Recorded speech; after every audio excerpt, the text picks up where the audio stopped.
Bem-vindos a mais um episódio de E aí, professor? Bem-vindo, Walter. Parece que voltamos ao estúdio. Pelo menos temos um pouco do pano de fundo de onde estávamos. Este é o pôr do sol africano ou o nascer do sol africano? Eu acho que era um pôr do sol. Pôr do sol, não é? Sim, bem. Você intitulou esse episódio de Senhor Ausente. Sim. Vamos orar e depois você explica como chegou a esse título. Muito bem, vamos lá? Pai Celeste, muito obrigado por nos reunir novamente. Muito obrigado por todas as bênçãos que nos concedeu. Agora também ilumine a nossa mente com o Espírito Santo. Pedimos em nome de Jesus. Amém. Amém?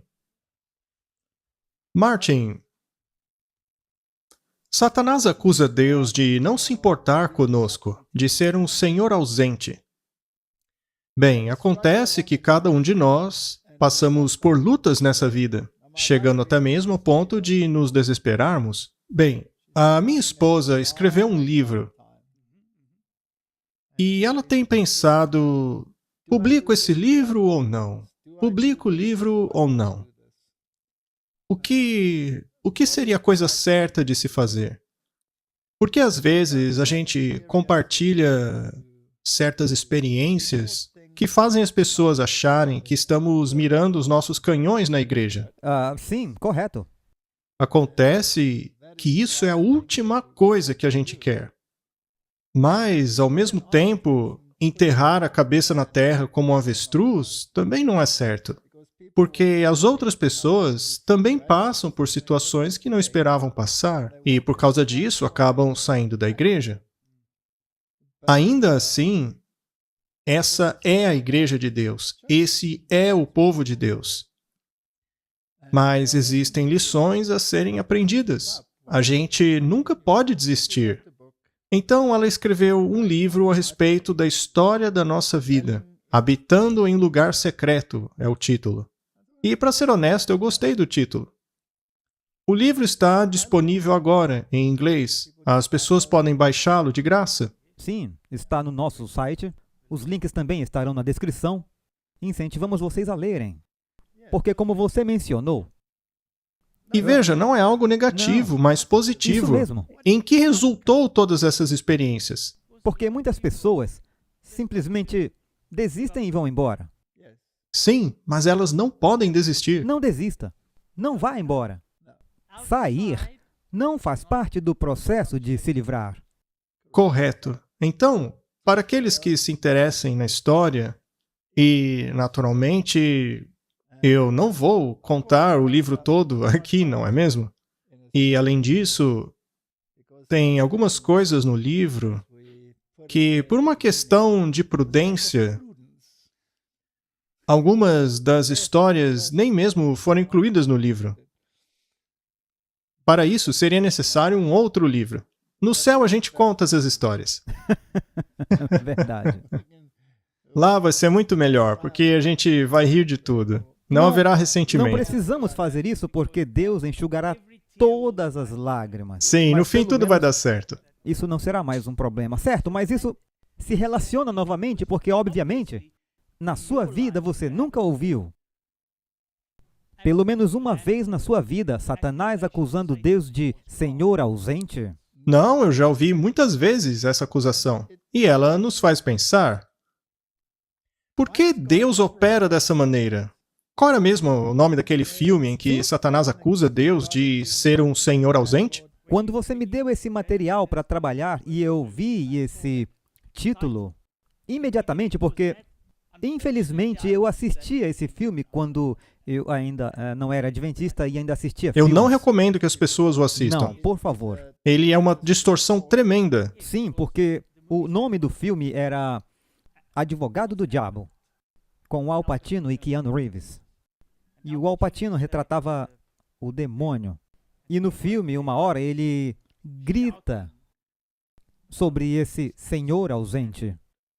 Agora, na verdade, o que ele disse e essa é a questão, porque isso ainda ressoa na minha mente, essa parte do filme. Mas, na verdade, ele está retratando, o diabo ele está acusando a Deus. Sim? E o filme faz um trabalho bom quanto a isso, mas é um trabalho distorcido, é claro. Se você quer ver a coisa dessa perspectiva, então certamente Deus é um Senhor ausente.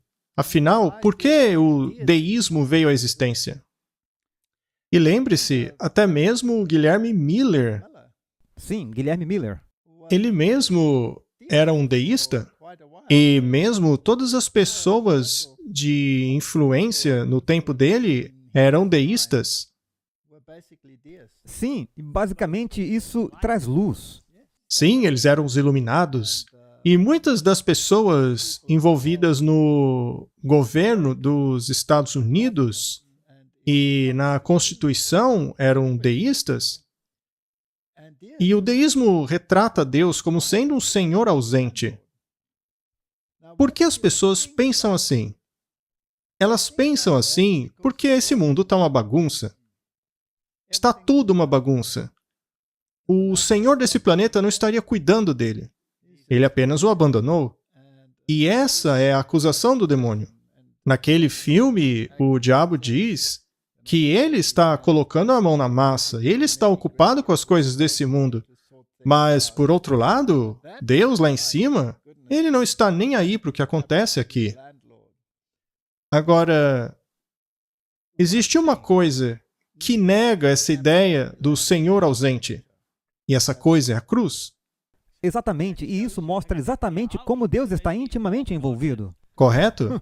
Então, a cruz e o Senhor ausente não se misturam. Tem alguma coisa faltando. Mas a acusação existe. Se alguma coisa vai mal nesse mundo, é obra de Deus. Sim. Ora, se é um ato de Deus, não quer dizer que ele está envolvido? Sim. Que declaração. Sim, exatamente. Para eles, então, Deus só atua no aspecto negativo, Sim. nunca no positivo. Se algo acontece que o homem não pode controlar, a culpa é de Deus. O diabo diz que quem é feliz nesse mundo é por causa dele. Agora, quem é triste é por causa de Deus. E esse conceito é retratado em tudo, em cada forma de pensar. Se alguém morre, as pessoas gritam, por que Deus? Por que fez isso comigo? Para o mundo, Deus é o Deus das desgraças e o diabo das coisas positivas. Pelo menos parece assim. Para eles, o mundo só está essa bagunça porque Deus é ausente.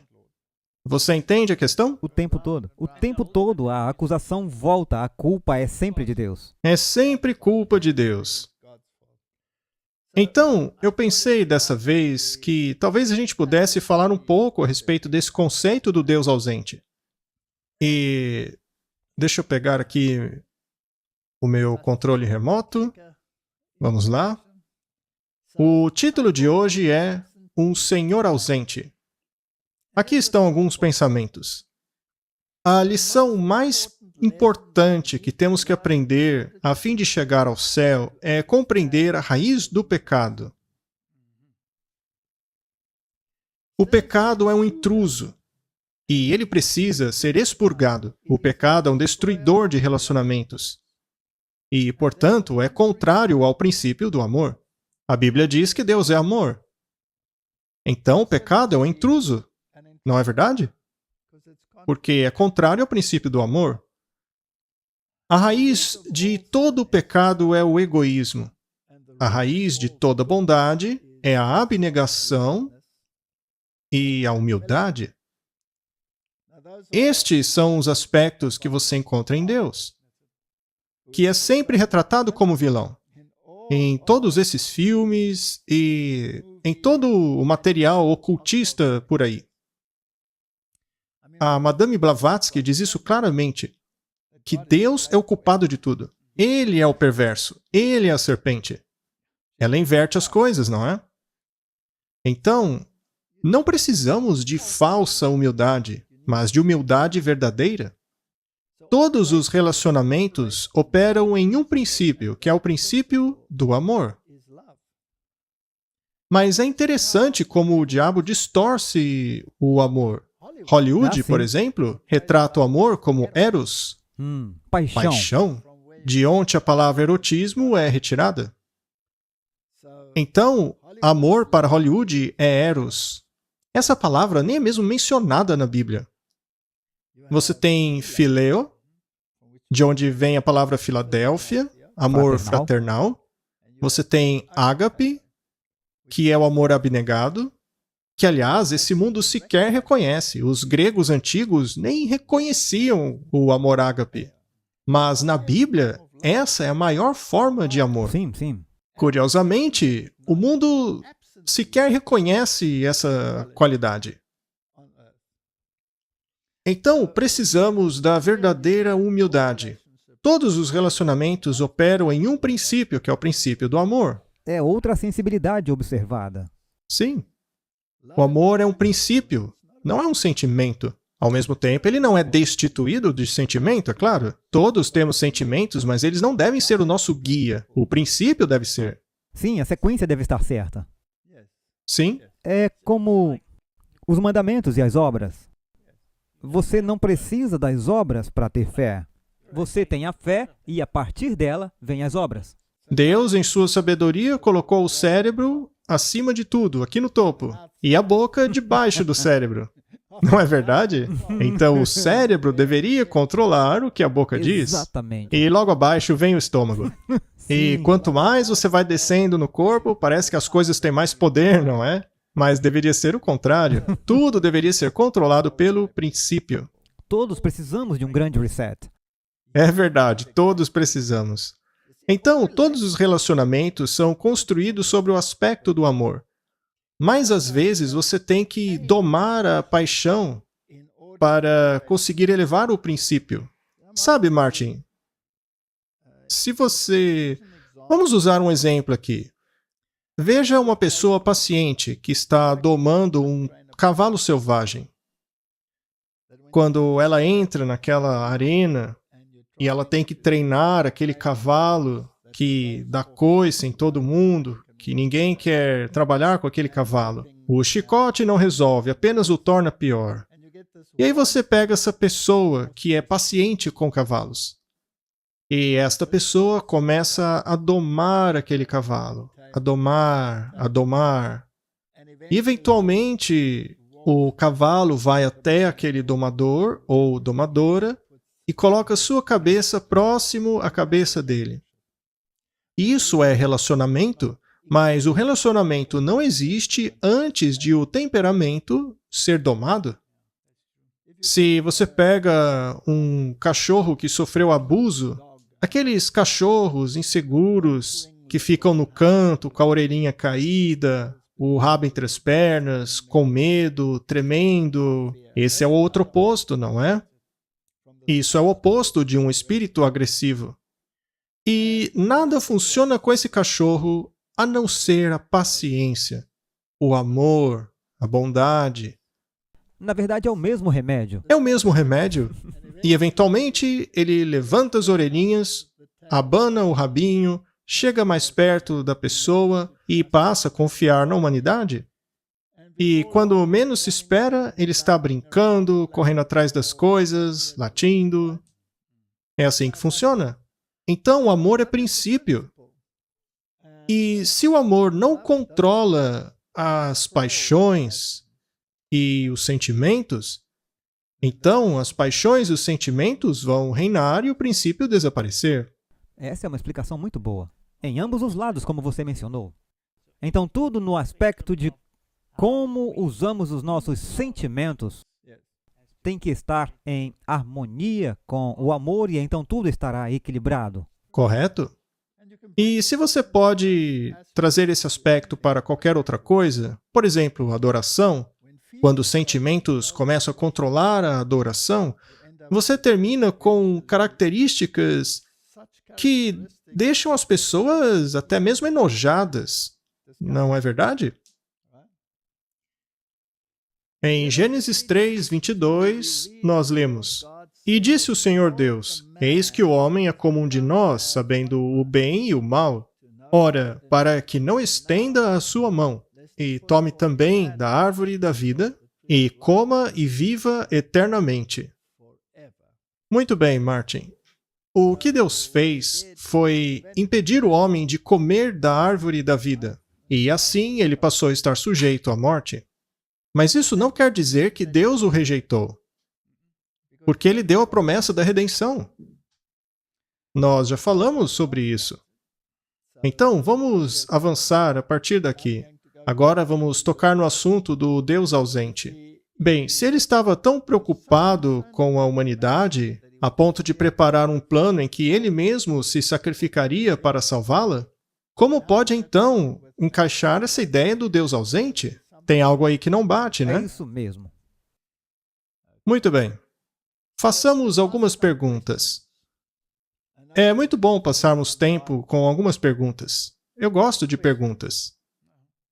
As pessoas sempre dizem, por que você faz perguntas estúpidas? Ora, não existe pergunta estúpida. Pergunta é uma pergunta. É algo que vem da curiosidade de alguém. É a única pergunta estúpida que eles nunca fazem. É verdade. Muito bem, Martin. Por que Deus disse, o homem se tornou como um de nós? O que há a respeito dos homens que desperta interesse até mesmo dos anjos? Façamos as perguntas. Primeira pergunta, Satanás odeia Deus? Sim. Com certeza. Ele o odeia com cada fibra de seu ser. Então, cada acusação vinda de sua boca Será negativa. precisa ser avaliada com Ou- cuidado, Que, não é? ainda que seja positiva, deve ser algo neles. Deve ter uma pegadinha, não é? Muito bem. Satanás, ele não opera pelo princípio do amor, mas pelo princípio do ódio. Sim. E o ódio é muito poderoso. Na verdade, o ódio move esse mundo. Veja as guerras, por exemplo. Egoísmo e ódio. Eu acho que esses dois juntos, você nem sabe que odeia quando tem egoísmo. É verdade. Até mesmo no casamento, amor pode virar ódio. O ódio é muito destrutivo, mas o amor é ainda mais poderoso, apesar de não parecer na maior parte do tempo. Muito bem, então respondemos essa pergunta. Não há dúvidas de que Satanás odeia Deus, com cada fibra de seu ser. Mas por que ele odeia? Porque ele é egoísta. Deus não é Sim, egoísta, é isso mesmo. mas Satanás é egoísta. Um é o oposto do outro. A pergunta é, por que ele o odeia? Que traço do caráter de Deus faz com que ele o odeie? Diferente do altruísmo. Com certeza é o amor abnegado de Deus. Como ser o governante do universo? Como ser tão poderoso e governar todo o cosmos, sem, ao mesmo tempo, ser um tirano controlador, que manda e desmanda em exatamente tudo que as criaturas fazem, sufocando-as com o seu poder? Sim, isso também é um problema, porque, como vimos anteriormente, o egoísmo também está ligado ao amor.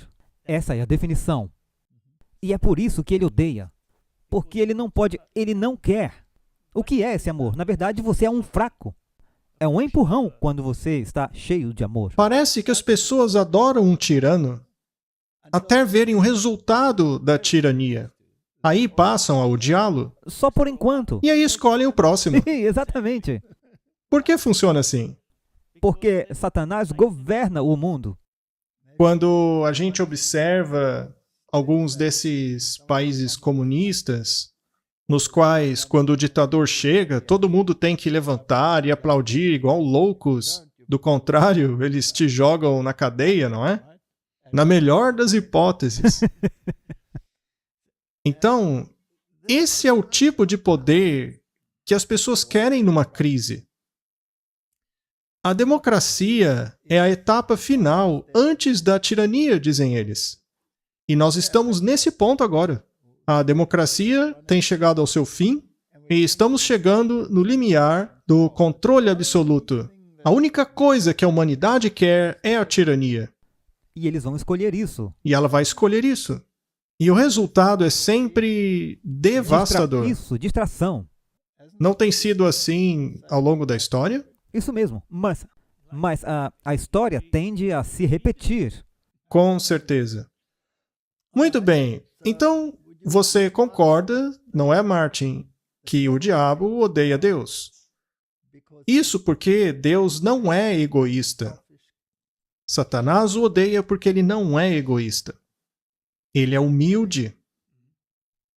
Humilde. A Bíblia não diz que Moisés era o mais humilde dos homens? Sim. Ainda assim, ele era líder. Sim, não foi um empurrão. Não, ele não forçou a liderança dele, ele era humilde. Muito bem, façamos a próxima pergunta. Satanás odeia o suficiente para matar? Sim, Ele provou isso? sim. Ele não matou até mesmo o Filho de Deus? Esse não foi sempre o alvo dele? 100%. É disso que se trata. Ele deve ter odiado quando viu o Filho de Deus ressuscitar. Não é mesmo? Deve ter sido uma grande saia justa para É ele. por isso que ele está tão excessivamente sumido agora. Muito bem.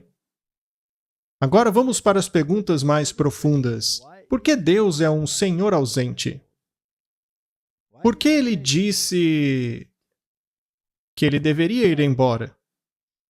Para que então viesse o Espírito Santo. Nós podemos vê-lo? Não, não podemos ver o Espírito Santo, mas podemos senti-lo?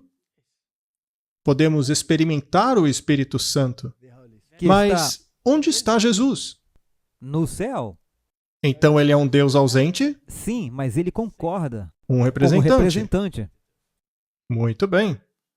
Façamos outra pergunta agora. Por que houve a necessidade de uma ação tão drástica como essa? Para se tornar humano. Muito bem, ele teve que se tornar humano. Bem, ele deu a sua onipresença. Por que ele teve que se tornar humano para salvar a humanidade? Muito bem. E isso exige um amor enorme, não é mesmo? Muito bem. Então, o que aconteceu? Houve esse intruso na sociedade que se chama pecado. E o pecado precisa ser erradicado do coração, ele precisa ser erradicado da nossa mente. O pecado é baseado no egoísmo. Pare para pensar. Por que nós quereríamos um outro Deus além do Deus verdadeiro? Por causa do egoísmo. Egoísmo, com certeza. Por que não quereríamos reconhecer o verdadeiro Deus? Sim, Por causa do é egoísmo. isso. Porque Por que quereríamos matar ou roubar ao invés de nos associarmos com esse Deus? não, Egoísmo. Muito bem. Então, a resposta é que o pecado entrou no universo. A próxima pergunta é: quem é o culpado? Bem, agora Satanás acusa Deus. Na verdade, é culpa dele. A culpa é de Satanás. Lembre-se, ele era perfeito desde o dia em que foi criado até que a iniquidade foi encontrada nele. Ele foi criado um ser perfeito, mas isso não tirou dele a capacidade de pecar. Em outras palavras, ele foi criado com o livre-arbítrio, do contrário, não conseguiria ter pecado. E uma vez que o amor não é egoísta, ele não pode excluir algo. Não. Então, da mesma forma, o amor não é possível também, já que não existe alegria completa. E então o homem se tornou como Deus, conhecendo o bem e o mal. Veja, Deus não é mau, É, mas sendo Deus, ele conhece as consequências do mal. é quase como se pudéssemos dizer: o homem agora não tem egoísmo e altruísmo. Muito bem. Então agora devemos fazer uma escolha. A humanidade deve escolher entre a humildade e a abnegação ou a arrogância e egoísmo. Sim. Na verdade, havia egoísmo que se retratado porque Satanás disse: não, Deus não quer que vocês sejam iguais a ele. Então ele estava sendo egoísta. Ela foi egoísta, ela queria ser como Deus, queria ter a posição de Deus. Ser conhecedor de tudo. Então, quem é o culpado? De acordo com as Escrituras, Satanás é o culpado. Mas de acordo com ele mesmo, Deus é o culpado. Porque ele fez uma lei? Por que deveriam seres santos como os anjos se sujeitarem à lei? Pecado é a transgressão da lei. Muito bem. Agora, nós sabemos quem, de acordo com as Escrituras, é o culpado. Mas quem está levando a culpa? É, Deus. Deus leva a culpa. Normalmente é assim. Em qualquer coisa. Ele é o único que está sempre tentando fazer o bom e o melhor, está sempre ocupado pelo egoísmo. Sim, Deus sempre leva a culpa. E o pacificador geralmente é visto como o pior dos inimigos, não é?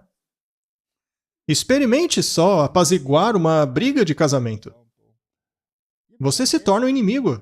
Eu mesmo experimentei isso algumas vezes em minha vida.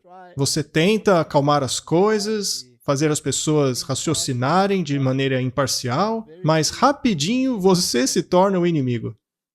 Então, é um trabalho muito ingrato. Certo, próxima pergunta. Agora que vimos quem é o verdadeiro culpado, façamos-nos a seguinte pergunta. Por que Deus leva a culpa? Por que Deus sempre leva a culpa? Mais uma vez, isso é egoísmo.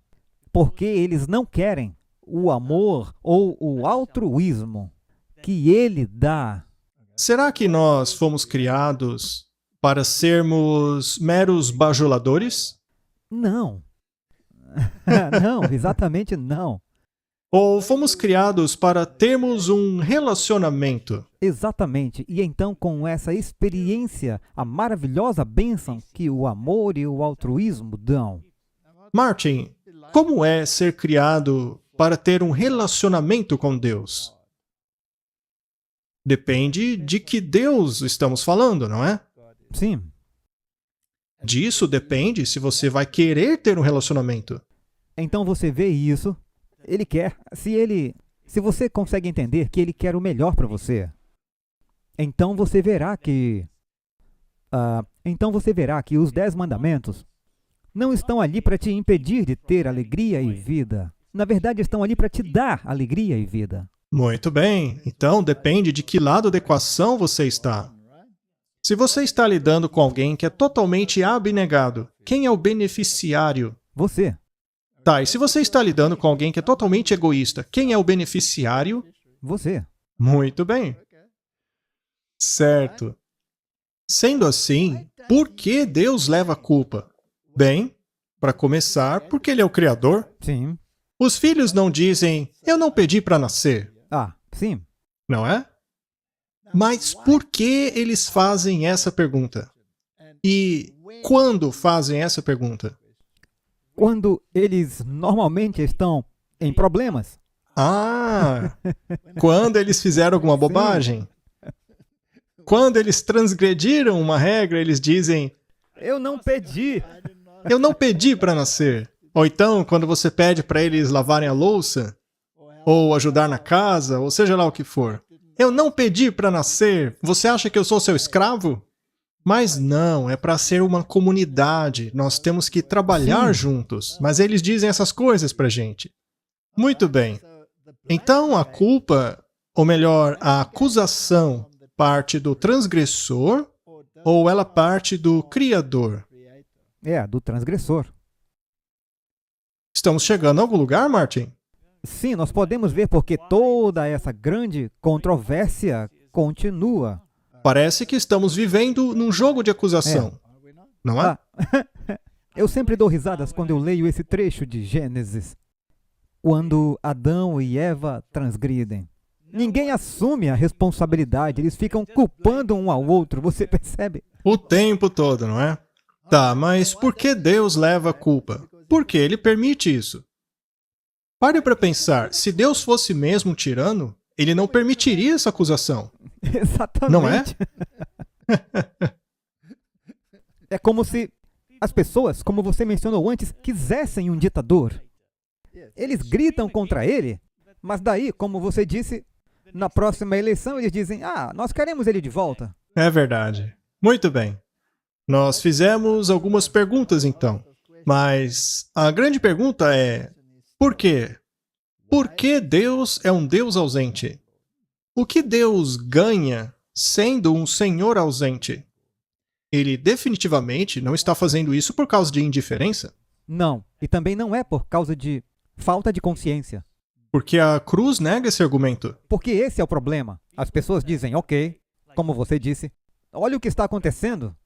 Como pode um Deus de amor deixar isso acontecer? Muito bem. Agora, vamos nos demorar um pouco na questão por que ele permite. Por que Deus permite ser acusado disso? Vamos analisar essa frase que eu coloquei aqui. É porque ele odeia o pecado mais do que as consequências. Ele estava preparado para aguentar as consequências ele mesmo. Isso faz algum sentido? Isso faz sentido, porque essa é a única forma de ele mostrar que isso é verdade. Podemos dizer que está certo. A única forma, porque do contrário, todas as outras acusações são verdadeiras. Sendo assim, será que podemos dizer com segurança, e a Bíblia diz isso claramente, que Deus odeia o pecado? Então, se ele odeia o pecado, por que ele o permitiu? Certamente o pecado teria consequências, não é? Mas ele permitiu mesmo assim? Sim, Porque a alternativa disso seria criar você um robô, não, incapaz de amar. não. Portanto, ele tem que permitir, porque somente se houver a escolha para pecar, eles podem ser amados. O que pode ser um pensamento muito assustador. É verdade. Sendo assim, ele tinha que permitir. Do contrário, ele não seria um Deus de amor. Ele poderia não ter criado nada, mas aí não haveria relacionamento. E nos feito para nada. Sendo assim, Deus estava preparado a suportar as consequências ele mesmo.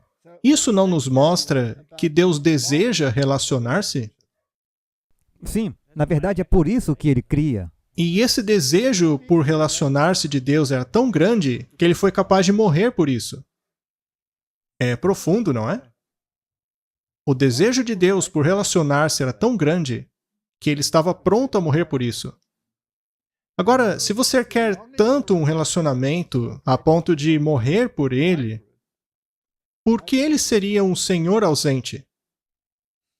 Se você quer ter um relacionamento com uma mulher E que você ama, por que você seria uma pessoa ausente? Faz algum sentido? nem tanto, não.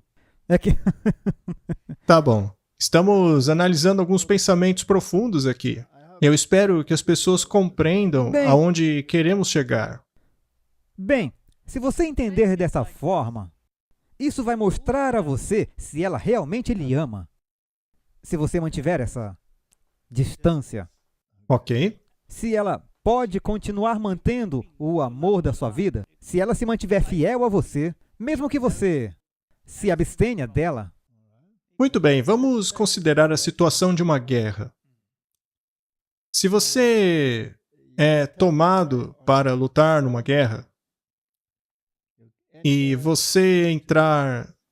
se você entrar num barco, num navio, e você acena um adeus, chorando bastante, enquanto o navio parte, provavelmente por vários anos, talvez. Uhum. Isso é realmente um teste para esse Definitivamente, relacionamento, não é? definitivamente. Se ele durar até você Eles voltar, sabiam agora. você com certeza vai querer mantê-lo para Eu sempre. penso que ele age de forma muito metódica. Muito bem. Certo. E quais foram as consequências? Foram dor, sofrimento e morte. Agora, se ele nos abandonou a isso, ele seria um senhor ausente. Mas se ele mesmo sofreu essas coisas, seria ele mesmo um senhor ausente? Absolutamente. Ele pode não estar presente, mas ele não te abandonou. Muito bem. E Se você está nessa expedição militar, se você foi mandado para a guerra, onde está o seu coração? do outro lado do oceano. Do outro lado do oceano? E, como você disse, ele veio e, na verdade, ele pagou ele próprio tudo isso. Bem, quando ele se tornou ausente, quando ele ascendeu ao céu, ele enviou um próprio representante para ficar em seu lugar. Correto, para Isso, trabalhar com os corações e para mentes. operar na mente. Então, na verdade, por meio de seu representante, ele não está ausente. Passamos agora a outra pergunta. Certo, até aqui concluímos que ele odeia o pecado.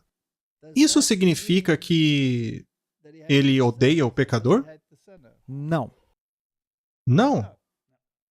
Mas nós Ele ama- achamos que sim. Ah, sim. Alguém que faz algo de ruim contra você, você não tende a odiar aquela pessoa? Na verdade, você odeia mais a pessoa do que o que ela fez? A gente, no fim, quer acabar com aquela pessoa, não é? Muito bem. É uma lição. Mas o que Deus quer fazer com os transgressores? Ele quer salvar. Ele quer salvá-los? Muito bem. Vamos fazer outra pergunta. Nós odiamos o pecador? Infelizmente. Nós faremos e não nós faríamos. Nós faremos sim. Mas deveríamos? Ok. Certo, Martin. Então existem lições Sim. aí, não é?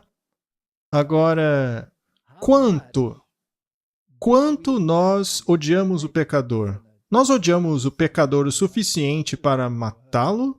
Na verdade, sim. Do contrário, não haveria situações assim aqui na Terra? Não haveria guerras? Não haveria nada disso? Isso pode ser literal e espiritual. Porque nós odiamos o pecado o suficiente para evangelizar e pregar e dar suporte a um verdadeiro assassino. Quando Paulo estava perseguindo os cristãos e em uma visão, Deus falou ao seu representante humano aqui na Terra que Paulo estava lá orando, ele não respondeu ao Senhor dizendo: Senhor, não sabes quem é esse homem? E Deus respondeu: eu quero que você vá lá e traga-o ao rebanho como um irmão. Até mesmo aquele homem que era representante de Deus não titubeou? Claro, mas se você se coloca no lugar desse, se houver alguém lá fora que constantemente, e que você sabe que é o mais bem classificado, ok, agora era espiritual, é o mais bem classificado, digamos, ateu que está se livrando das pessoas, e você tem que ir lá e ungí-lo. É algo muito duro de se fazer, não é fácil não. Certo, então nós odiamos o pecador a ponto de matá-lo. No caso de alguém ter transgredido contra você. E no que se refere a relacionamentos, por que existem ditados, especialmente com relação às mulheres, que dizem que não existe nada pior do que uma mulher rejeitada e desprezada? Existe muita animosidade numa situação dessa. A pergunta é, será que nós transferimos o ódio da ação para o praticante da ação? Sim. Nós fazemos Você isso. tem que colocar a ação falsa em segundo plano. Você simplesmente começa a construir todo um ódio por esse criminoso. E quando olhamos para a propaganda, por exemplo, propaganda de guerra, ela não cria uma atmosfera de ódio pelo outro lado? Que eu represento por um povo. Pela nação toda? Que loucura isso! Vamos tomar isso só como exemplo. Você tem irmãos na fé nesse país da mesma forma. Assim como nesse país. E ainda assim você quer matá-los? E daí, isso não faz sentido. Como você pode participar disso? Muito bem. Então é essa bagunça na qual nos encontramos. E ainda queremos responder a pergunta, por que Deus parece ser um Deus ausente? Certo? E estamos abordando isso pelas beiradas? Estamos chegando lá por meio de perguntas? Porque, basicamente, o que precisamos fazer na vida é compreender o caráter e a mentalidade de Deus. Porque se não fizermos, vamos terminar o odiando? É isso, e nós temos que ter uma só mente com Ele, para que possamos estar de acordo e ter uma só mente juntos. Exatamente. Agora, será que temos a tendência de transferir o ódio para aquele que permitiu a ação? Aí começa a complicar. E eu diria que é isso mesmo que acontece. Porque agora é isso que acontece. O autor do crime que você o odeia ainda mais agora do que pelo que ele fez. E então você começa a odiar a Deus, obviamente, por permitir isso. Digamos que você tem pais. Um é abusivo e o outro é submisso. E a criança sofre nas mãos do abusador. E a criança passa, na verdade, a odiar até mesmo o outro pai que permitiu aquilo. Então, o ódio não tem que ser necessariamente àquele que pratica a má ação. Ele pode ser direcionado àquele que a permite. Na verdade, o ódio àquele que permitiu algo pode ser ainda maior. Porque a pessoa se sente abandonada, ela se sente desprezada. Não é assim que muitos se sentem em relação a Deus? Então, é possível que a vida nos jogue uma bola curva de maneira que possamos ter raiva daquele que está permitindo isso? A maioria das vezes é isso que acontece. Muito bem. Então, se algo acontece na sua vida, se alguém morre ou alguém é morto num acidente de carro, a sua fúria, a sua raiva, a sua tristeza geralmente é direcionada para alguém, não é? Você tem que descontá-la em alguma coisa, ou em alguém. E você vai descarregar em quem? Normalmente daquele que você de fato deveria fugir. Você passa então a odiar justamente aquele que deveria confortá-lo. Sim. Esse mundo é uma bagunça, Martin. Esse mundo é uma bagunça. Seria Deus sábio? É sábio.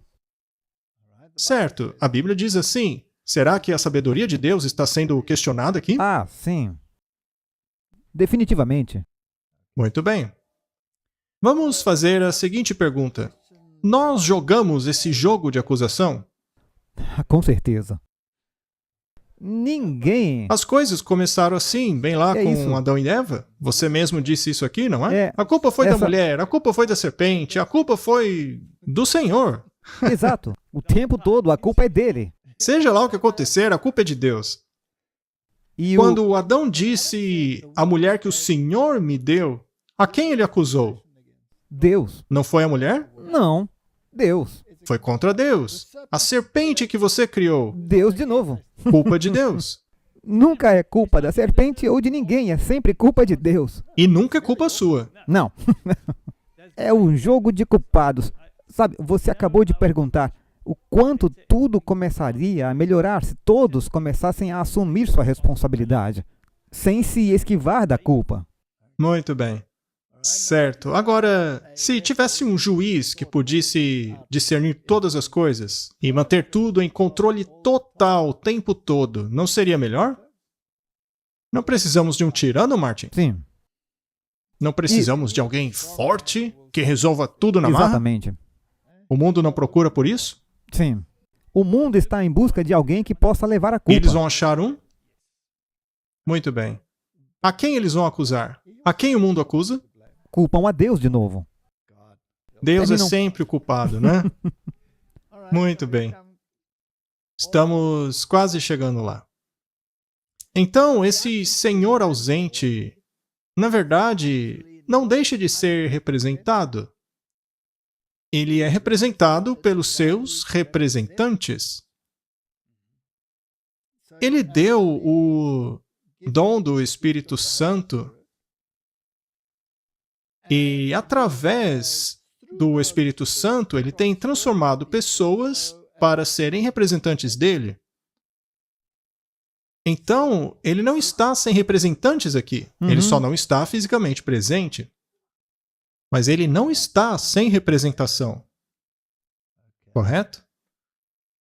E seus representantes, na verdade, sofrem com ele. Deus os chama de amigos. Não é? É isso mesmo. Ninguém vai entrar nessa sozinho. Ok.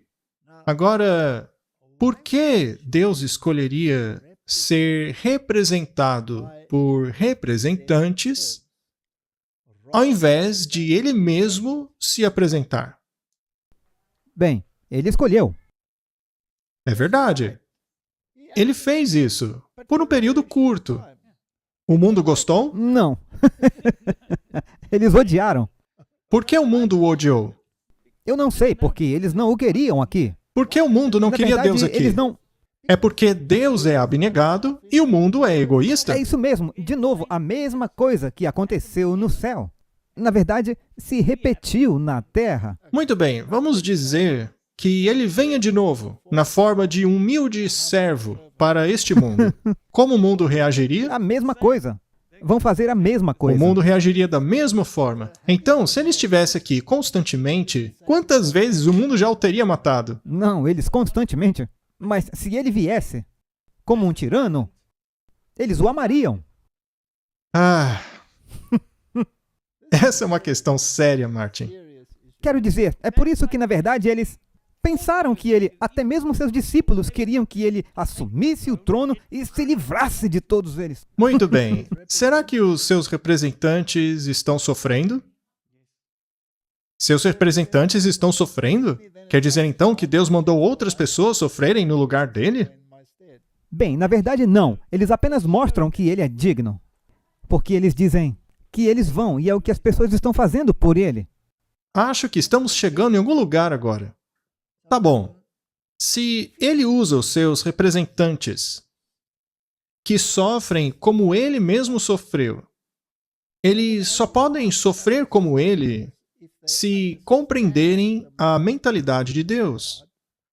Porque apenas se eles compreenderem a mentalidade de Deus, eles quererão compartilhar de seu sofrimento. É isso mesmo. E exatamente porque você não vai querer sofrer se não for por uma boa causa. É verdade? Em outras palavras, você precisa ser convencido de que esse Senhor ausente, em sua experiência pessoal, na verdade não está ausente, mas muito envolvido. Sim, e na verdade, tudo o que ele representa é digno.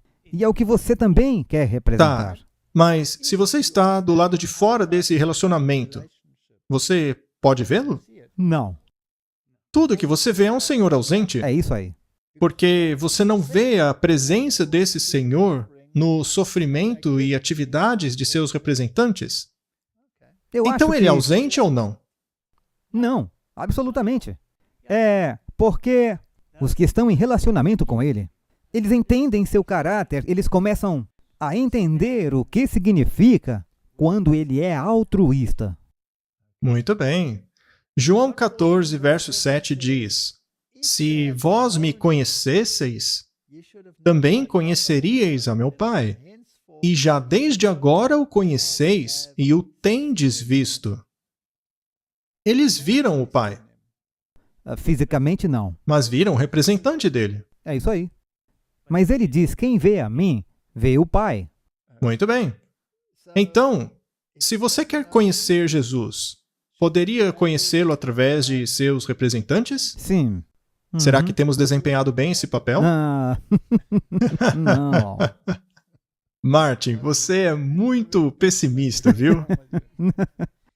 Deus disse, quando ele vier, vai encontrar algum fiel? E, Absolutamente. aliás, esse é um assunto muito sério. Por que estamos rindo aqui? Porque também somos culpados. Ok. João 15, verso 15. Já não vos chamareis de servos, porque o servo não sabe o que faz o seu senhor. Mas tenho-vos chamado de amigos, porque tudo quanto ouvi de meu Pai vos tenho feito conhecer. Martin, nós conhecemos a origem do pecado? Conhecemos suas consequências? Nós podemos... Nós a vemos todos os Nós dias? vemos tudo isso ao nosso redor. Certo. Então, se você o representa, estaria ele então ausente? Não. Martin, ele não disse que se você vencer, você sentará com ele no trono dele? Em outras palavras, a sua mentalidade será tal que ele poderá com segurança reinar com você. Isso, por acaso, é um tirano? Não. absolutamente ninguém que esteja perto dele. Por acaso um ditador aceita alguém reinando com ele? Talvez, quem sabe, ao lado dele. Isso pode ser tolerável, mas sentar com ele no seu trono e ser parte de suas decisões, um tirano faria isso? Então ele não é um tirano. Isso te diz alguma coisa sobre Deus, não? Certo. Então, para representá-lo, precisamos conhecê-lo. Martin, como podemos conhecer Deus? Por não haver relacionamento. Para começar, a única coisa que se tem daquilo que é deixado para nós, que é a sua palavra. Exatamente. Vamos dar uma olhada em como podemos conhecê-lo. Há algumas maneiras pelas quais podemos conhecer Deus. E se o representarmos perfeitamente, ele não está ausente, então? Nós podemos conhecê-lo por meio da oração. Quando o próprio eu permeia as nossas obras, então a verdade que levamos a outros não santifica, não refina e nem enobrece o nosso próprio coração.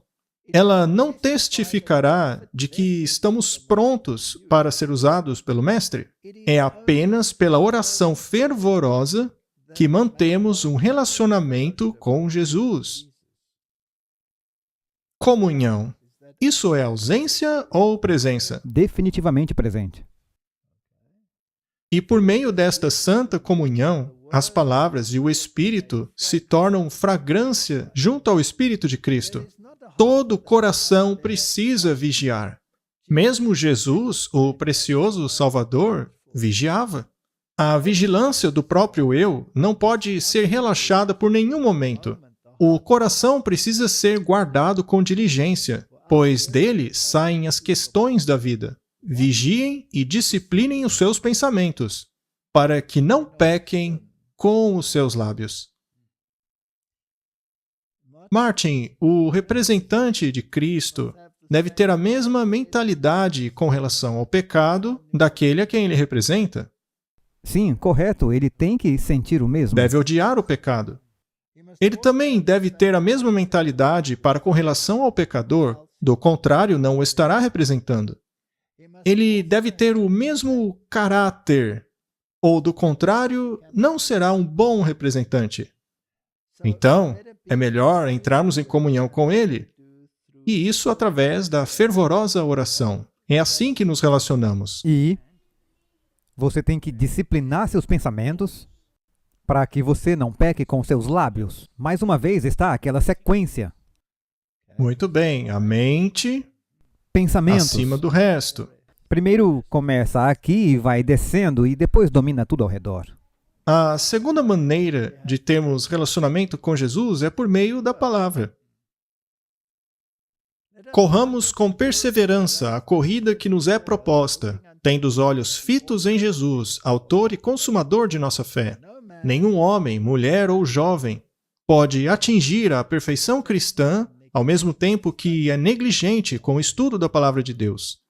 Por meio do estudo cuidadoso de sua palavra, podemos obedecer à ordem de Cristo: examinai as Escrituras, pois cuidais ter nelas a vida eterna, e são elas que testificam de mim. Essa busca permite ao estudante observar de perto o modelo divino, pois a Escritura testifica de Cristo. O modelo deve ser inspecionado de maneira frequente e cuidadosamente para que possamos imitá-lo. Martin, se ele estivesse presente aqui, nós aprenderíamos essas coisas ou nós apenas... Nós não vamos mais precisar estudar na palavra e estar lá. Ele estaria aqui. Neste caso, a gente precisaria exercitar as nossas próprias iniciativas ou poderíamos deixar tudo com ele? Teremos que viver totalmente dependentes dele. Sim, porque afinal ele está aqui. A gente podia sentar no assento do passageiro e só observar Jesus fazer tudo. Temos que participar. O que é melhor para a gente? É por isso que ele disse.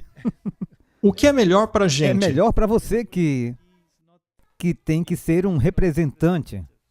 Sim, mas um dia, Martin, isso vai acabar e estaremos com ele. Aliás, seria então melhor que ele nunca estivesse aqui? Não. Não, porque você precisa do evangelho, a recompensa, pelo que você estava tentando representar. Ou seja, se você desenvolveu o caráter, então não é mais necessário que ele esteja ausente. Então pode haver comunhão. Então, enquanto o pecado reinar, é melhor que ele esteja ausente. Sim, Mas tão logo o pecado acabe, tão logo ele seja erradicado, não é mais necessária a ausência do Senhor. Faz sentido para você? sim, faz muito sentido agora, sim. Então, a acusação do diabo naquele filme é falsa ou verdadeira? Não, totalmente falso. Ele é um mentiroso. Desde o início. Ele sempre foi um mentiroso. Certo. A terceira maneira é por meio da experiência. E é por isso que eu mencionei o livro da minha esposa. Não é por uma iniciativa egoísta, mas é apenas para mostrar como Deus tem trabalhado. E como, se uma verdadeira experiência, você obtém muito conhecimento do... Sim, um melhor conhecimento que você ganha depois de lutar com ele, lutar para compreender as coisas. Mas parece que temos essa tendência de aceitar as acusações do inimigo. Mas, eventualmente, quando você começa a entender a questão, você diz: miserável homem que sou. Sou um homem de lábios impuros, vivendo em um povo de lábios impuros. E então ele diz: a quem enviarei? Senhor, me envie. Aqui estou eu. Aqui estou, Senhor. Foi por experiência prática que Cristo venceu o mundo. E quão grande é o seu amor a nós, quando Ele nos convida a vir a Ele em todas as suas aflições, preocupações, perplexidades, com a garantia de que Ele nos ajudará. Ele trará saúde e luz para as nossas vidas. Se colocarmos a nossa mão na mão de Jesus, Ele porá os nossos pés em rocha sólida. Uma melhor fundação do que jamais tivemos. Ele nos fará mais forte em sua força, e Ele operará a sua obra por meio de nossos esforços. Então, quando as nossas próprias almas tiverem experimentado o seu toque curador, seremos levados a uma íntima comunhão com Jesus e trabalharemos com Deus, não apenas para restaurar aquele que está em erro ou para restaurar os corações e almas quebradas, mas para inspirar coragem, fé e confiança. Essa é a obra dos trabalhadores de Deus. Trazer Jesus a almas que estão distantes de seus ensinamentos diretos e que aparentemente se despedaçaram nas rochas e corais do pecado. Ele promete restaurar essas vidas despedaçadas e que aparentemente não têm esperança. Então, Martin, este aí é o melhor dos treinamentos, não é? Em uma vida real, em uma experiência literal. Temos que aprender a orar. Uhum. Isso é outra coisa, você não precisa orar se ele está aqui presente. É como diz aquele hino: doce hora de oração, até a próxima doce hora de oração. Se ele estivesse fisicamente aqui, não precisaríamos orar. E para orar, precisamos de fé. É isso aí. Pois para quem você vai orar? E por que você vai orar? Nós também precisamos do conhecimento da palavra. Do contrário, vamos nos desesperar. E depois da experiência prática. E você só tem essas 3 coisas se Deus não estiver presente fisicamente. Faz sentido para você? É assim que temos comunhão com Ele. Sim. Então, qual é a base de tudo? Comunhão. Relacionamento. Me diga, Martin, Deus quer relacionar-se com pecadores? Será que quer? Tanto que, na verdade, ele veio e morreu por isso. Esse é um pensamento bem profundo. É um pensamento muito profundo. Tudo bem, vamos para outra citação. Se a majestade do céu pôde fazer tanto para evidenciar o seu amor pelo homem, quanto mais os homens não deveriam estar dispostos a fazerem uns pelos outros, ajudar a tirar o seu próximo do poço de trevas e sofrimento? Esse é o teste, Martin. A gente vai sentar e reclamar? Uhum. Vamos acusar o nosso próximo constantemente? Vamos ficar achando defeitos nele sem parar? Ou vamos começar a trabalhar? É isso aí, e fazer o que ele faria. Ok? E se custar a sua vida? Da mesma forma, custou a vida dele. É verdade. Cristo disse, amem uns aos outros, assim como eu os amei. Não com um amor maior, porque ninguém tem um amor maior do que este, de um homem dar a própria vida por seus amigos. O nosso amor é frequentemente egoísta, porque nós o confinamos a limites definidos.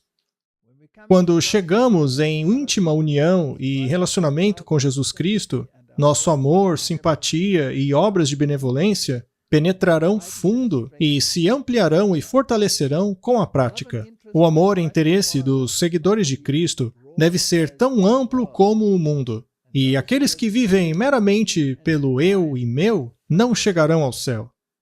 Existem religiões, Martin, que são centradas no próprio eu, de forma que não há amor pelo mundo. Não é? As motos de Hollywood dizem, acredite em você mesmo, siga seu coração. Isso é egoísmo. Isso é totalmente egoísta. É baseado nos princípios do pensamento luciferiano. É baseado em folhas de figueira. Sabe, na verdade, outro momento vamos falar sobre os esportes também promovem o egoísmo. Sim, nós precisamos falar sobre esportes. E isso vai nos causar problema. E sobre música também. Muito bem, vamos dar uma olhada de como isso funciona na vida real. Temos o teste de Jó. Para aqueles que amam a Deus, aqueles que são chamados de acordo com o seu propósito. Romanos 8, 28. A biografia bíblica tem uma grande lição a respeito do ministério do sofrimento. Vocês são as minhas testemunhas, disse o Senhor, de que eu sou Deus. Testemunhas de que Ele é bom e de que a sua bondade é suprema. Nós fomos feitos espetáculo ao mundo, tanto a anjos quanto a homens. 1 Coríntios 4, 9. A presença de Deus também se dá por meio dos seus seguidores. Deus não é um Deus ausente. A gente sempre volta nesse ponto. Mas no crisol desse mundo, você aprende a compreender que a questão está no grande conflito. E é por isso que a sua esposa escreveu o livro. Porque no crisol, ele pôde entender o que é ser um representante. Exato. E Martin, será que alguém está dispensado do crisol? Não. E por que a gente reclama tanto quando está no crisol? Porque você não entende plenamente o porquê está ali. Os amigos de Jó compreenderam? Não. Não, eles até o acusaram. Jó era o culpado. O que você fez? Quem é esse? De quem é a culpa? Perguntaram a Jesus. É do cego ou dos pais do cego? Alguém tem que ser o culpado. A abnegação é o princípio do reino de Deus. É o princípio que Satanás odeia. Já falamos sobre isso. Satanás nega a própria existência disso. Desde o início do grande conflito, ele se esforça para provar que os princípios de ação de Deus são egoístas. Quando eu era um ateu, eu tinha 100% de certeza de que Deus era egoísta. E, portanto, eu negava a existência dele. Deus só quer que as pessoas bajulem ele, se ajoelhem diante dele, o adorem o dia inteiro, e é isso aí. Eu pensava assim, mas esse tipo de adoração é mesmo inútil. O indivíduo deve adorar a Deus por amor. Ele não requer sacrifício e oferta. O sacrifício que ele quer é um coração contrito, é isso que ele busca. Ele quer que você tenha esse caráter abnegado, porque apenas com o caráter abnegado o amor pode florescer. Precisamos do adubo correto para que a planta cresça. É tipo isso aí. Então, e mais uma vez, se você não entender isso, você verá isso como fraqueza. Eu nem sei que palavra usar aqui, mas Tudo bem, foi uma boa você invenção. não passa de um fraco se você não quiser. Levante-se e seja homem. É como pensam, porque qualquer um que se ajoelha na frente de alguém é considerado um fraco. Provar que Satanás está errado. Eis a obra de Cristo e de todo aquele que leva o seu nome. Esse é o X da questão. Se você quer provar que a alegação de Satanás é incorreta, você tem que, nesse mundo mesmo, viver a vida que Cristo viveu. Você vai ser falsamente acusado. Vai ser, porque você é um representante. Então, você fará parte de alguém que ajuda e não que se ausenta. Foi para dar, em sua própria vida, um exemplo de abnegação que Jesus veio em forma de humanidade. Todos que aceitam esse princípio devem trabalhar junto com ele, mostrando isso na vida prática. É por isso que Deus, em sua sabedoria, escolheu ser chamado, entre aspas, de Senhor ausente. Essa ausência de Deus é, na verdade, algo brilhante. Mas se Deus fosse mesmo um tirano, isso seria um sinal de fraqueza. Mas porque ele é abnegado, Sim. é um ato de genialidade. E esse é o resultado final. Podemos parar aqui, Parar né? agora. Escolher o certo porque é certo. Permanecer pela verdade ao custo de sofrimento e sacrifício. Eis a herança dos servos do Senhor. A justiça deles vem de mim, diz o Senhor. Isaías 54, verso 17. Está aí nas Escrituras. Isso me faz pensar que nós estaremos tão envolvidos pela verdade que nem vamos nos mover. E o que é a verdade? Ele é. Precisamos compreender o seu caráter.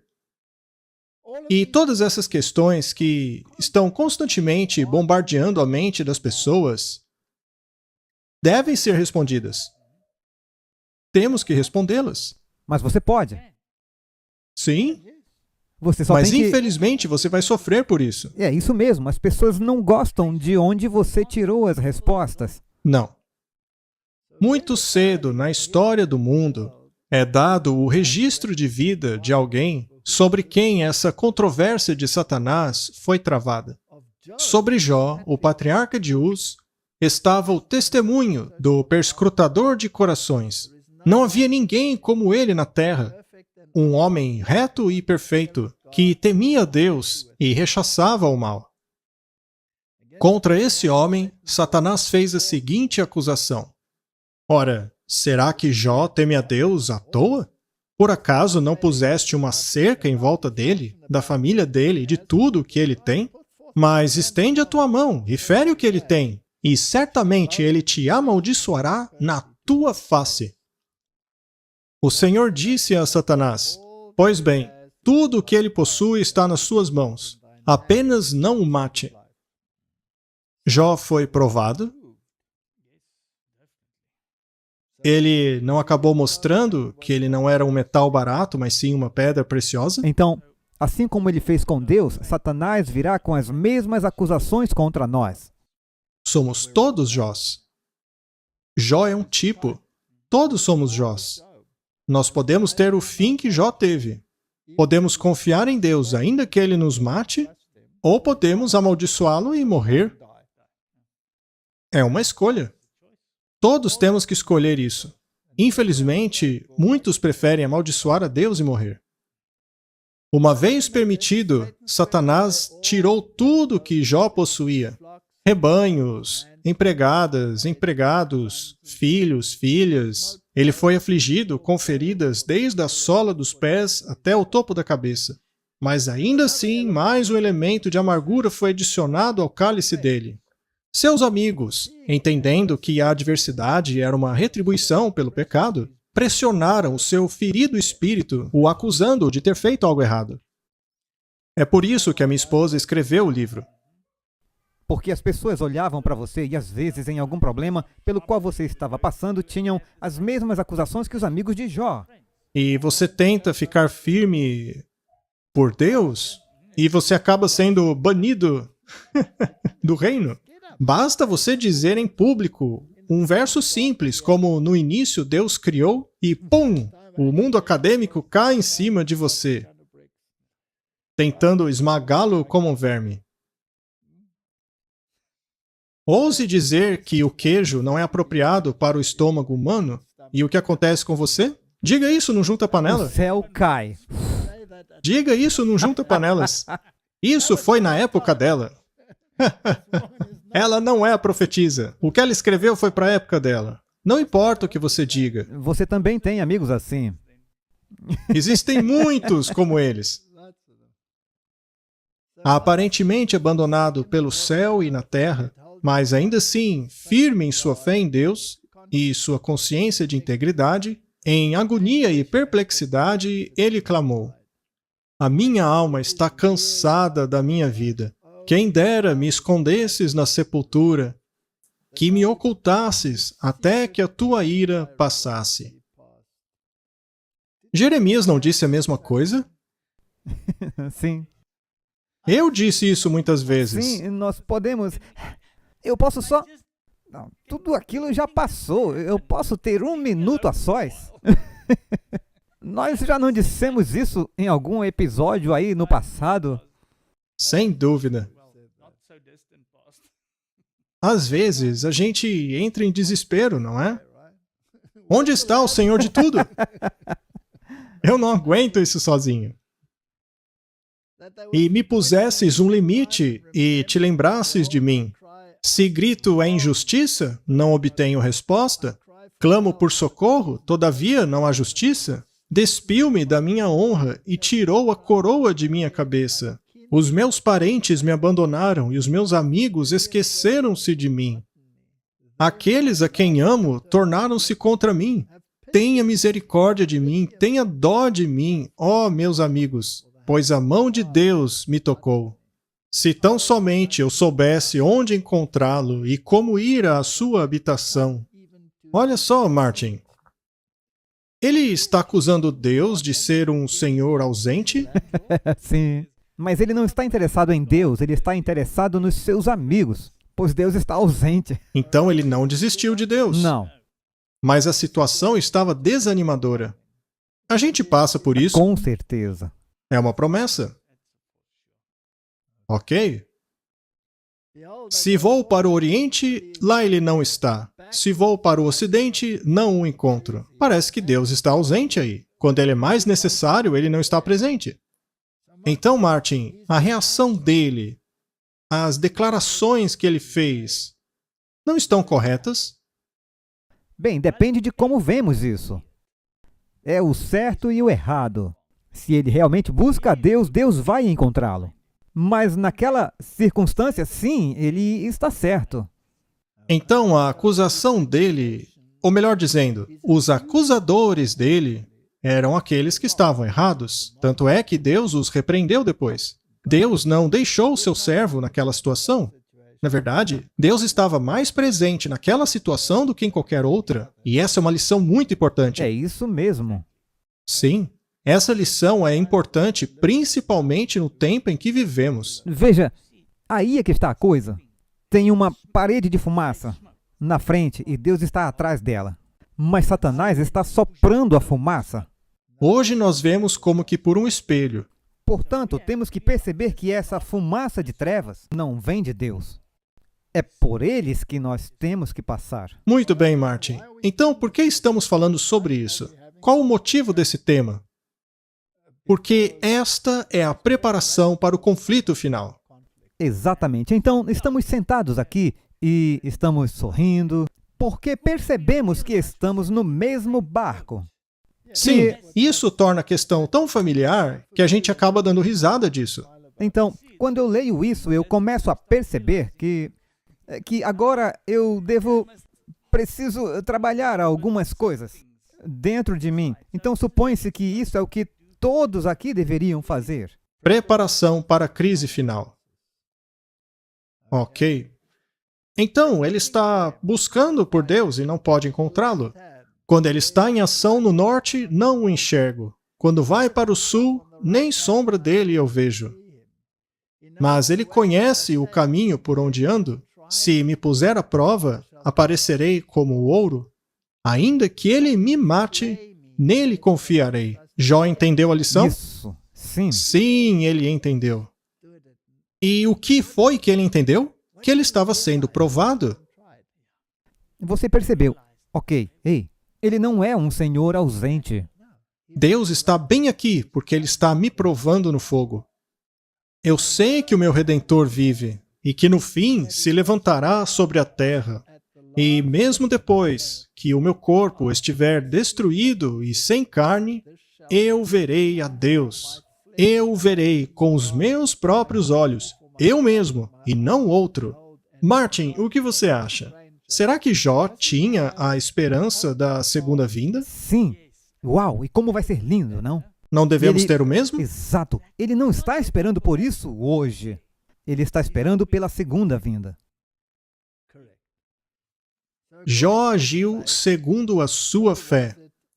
Quando ele me provou, disse ele, eu saí como ouro. Então, essa é a questão. Se você quer estar na escola, você tem que passar pelo processo da escola. Na verdade, nós temos que querer estar nesse grupo.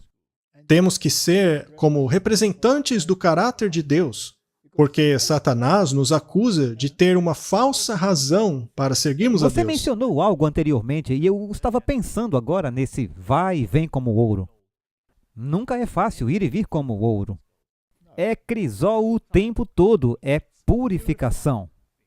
E as pessoas não gostam disso. Nós não podemos nos excluir disso, Não, de jeito nenhum. Ninguém gosta de ser provado. mas eu acho que a principal diferença é que nós temos que querer. Então você pode tomar de volta, mas se você quiser se apegar novamente a certas coisas, é aí que as coisas se tornam bem difíceis. É aí que complica, né? Continuando. Então, Jó passou pela provação. Por sua paciência e perseverança, ele vindicou o seu próprio caráter e, assim, o caráter daquele a quem ele representava. Que faremos nós quando todas essas coisas acontecerem conosco? Quando o tempo de angústia vier sobre nós, a quem vamos representar? Cristo. Será que acusaremos Deus de ter nos abandonado? Não. O acusaremos de não ter impedido as É dificuldades? quando temos que estudar o seu caráter. O Senhor mudou a situação de Jó. Ele também lhe deu o dobro de tudo quanto tinha antes. O Senhor abençoou Jó mais no fim do que no começo. A bênção que nós estamos aguardando não é uma bênção temporal, é celestial. Eternal. Esse é o nosso objetivo. Há registro daqueles que, por meio da abnegação, entraram nos sofrimentos de Cristo. Permanece um no Antigo Testamento e outro no Novo Testamento, nos nomes de Jonatas e João Batista. Martin, é impressionante que ela tenha usado esses dois nomes, especialmente o de Jonatas. Jonatas, sendo o herdeiro do trono por nascimento, mesmo sabendo disso, ficou do lado do decreto divino, sendo o mais gentil e leal dos amigos, protegendo a vida de Davi sob o risco de perder a sua própria vida. Também ficou firme ao lado de seu pai, ao longo dos negros dias do declínio de seu poder, permanecendo ao seu lado até o fim. O nome de Jonatas está entesourado no céu e permanece na terra como uma testemunha da existência e poder do amor abnegado. Incrível, não é? Impressionante. E João Batista é bastante semelhante. Ele disse, ele deve crescer e eu diminuir. João Batista, em seu aparecimento como o arauto do Messias, abalou a nação. De lugar a lugar, seus passos foram seguidos por vastas multidões de pessoas de todos os tipos. Mas quando chegou aquele de quem testemunhava, tudo mudou. As multidões seguiram Jesus, e a obra de João parecia estar chegando ao fim. Ainda assim, a fé dele não vacilou. Ele deve crescer, disse ele, e eu diminuir. João 3:30. O tempo passou e o reino que João esperou confiantemente não foi estabelecido. No calabouço de Herodes, privado do ar e da liberdade do deserto, ele aguardava e observava. Não houve demonstração de força, nem arrombamento das portas da prisão, mas a cura dos doentes, a pregação do Evangelho e o erguimento das almas dos homens testificaram da missão de Cristo. Sozinho na masmorra, vendo para onde o seu caminho, como de seu mestre, tendia, João aceitou a incumbência, comunhão com Cristo no sacrifício. É isso aí, Martin. Então, você estava experimentando esse absenteísmo. Ainda assim, ele tinha comunhão com Deus? No final, ele reforma tudo que está aqui porque nada aconteceu. Ele tinha um monte de perguntas, enviou seus discípulos a Jesus perguntando se era ele ou havia de chegar E outro. então, ele sente essa comunhão. Mensageiros celestiais estavam com ele até a sepultura. As inteligências do universo, caídas e não caídas, testemunharam sua vindicação de serviço abnegado. Isso o qualificou para o céu. Altruísmo. Agora, isso levanta a pergunta: e nós, Martin? E nós? Em todas as gerações passadas desde então, almas sofredoras têm sido sustentadas pelo testemunho da vida de João. Na masmorra, no cadafalso, nas chamas, homens e mulheres por meio dos séculos de trevas têm sido fortalecidos pela memória daquele de quem Cristo declarou: entre todos aqueles nascidos de mulher, não há um maior. E o que mais direi? Pois não haveria tempo para falar de Gideão, e de Baraque, Sansão, Jefté. Sabe, Martin, quando eu leio esses nomes, eu me pergunto por que foram incluídos na galeria dos heróis da fé. Eles erraram tanto, não é? É assim que Deus trabalha. É sobre retificar um erro. O que é? Você cai 7 vezes, apenas levante novamente. E Samuel? E os profetas? Samuel é um exemplo excelente. Que, por meio da fé, subjugaram reinos, operaram a justiça, obteram promessas, pararam bocas de leões, apagaram a violência do fogo, escaparam a lâmina da espada, e da fraqueza foram feitos fortes, valorosos na luta, afugentaram os exércitos estrangeiros. Mulheres que, pela ressurreição, tiveram de volta os seus mortos. Uns foram torturados e recusaram a liberdade para poderem alcançar uma ressurreição superior. Outros enfrentaram zombaria e açoites. Outros ainda foram acorrentados e colocados na prisão, apedrejados, cerrados ao meio, postos à prova, mortos ao fio da espada, andaram errantes, vestidos de pele de ovelhas e de cabras, necessitados, afligidos, maltratados. O mundo não era digno deles. Vagaram pelos desertos e montes, pelas cavernas e grutas, e todos estes receberam bom testemunho da fé. No entanto, não receberam a promessa. Deus planejou algo melhor para nós, para que conosco fossem eles aperfeiçoados. Que verso maravilhoso! É sim. Uau. Deus é um Deus ausente? Não. Não. Sansão sabia disso. Sim. João Batista percebeu isso. Você sabe? Eu estou empenhado nisso. Muito bem. Deus não é um Deus ausente. Temos que representá-lo. O mundo precisa vê-lo. O mundo tem que compreendê-lo. E muito em breve o conflito chegará ao fim. Que Deus nos dê sabedoria. Nós não conseguimos completar esse estudo. É muito longo para apenas um programa. Então vamos continuar em um outro episódio. Vamos ver se conseguimos acrescentar mais alguns pensamentos a este intrigante assunto. A questão do Senhor ausente. Por favor. Vamos orar? Querido Pai, obrigado por não ser um Senhor ausente, ainda que não esteja aqui de maneira física. Naqueles que escolheram representá-lo em meio aos crisóis deste mundo, o Senhor tem gravado um registro da sua presença aqui, que vai ecoar e reecoar ao longo dos séculos, até que cheguemos no conflito final. E se nos apoiarmos em nossa esperança, em nossa fé, ouviremos então as lindas palavras: "Muito bem, servo bom e fiel. Obrigado pelas promessas. Obrigado pela sua presença em nossas vidas. Em nome do Senhor Jesus. Amém."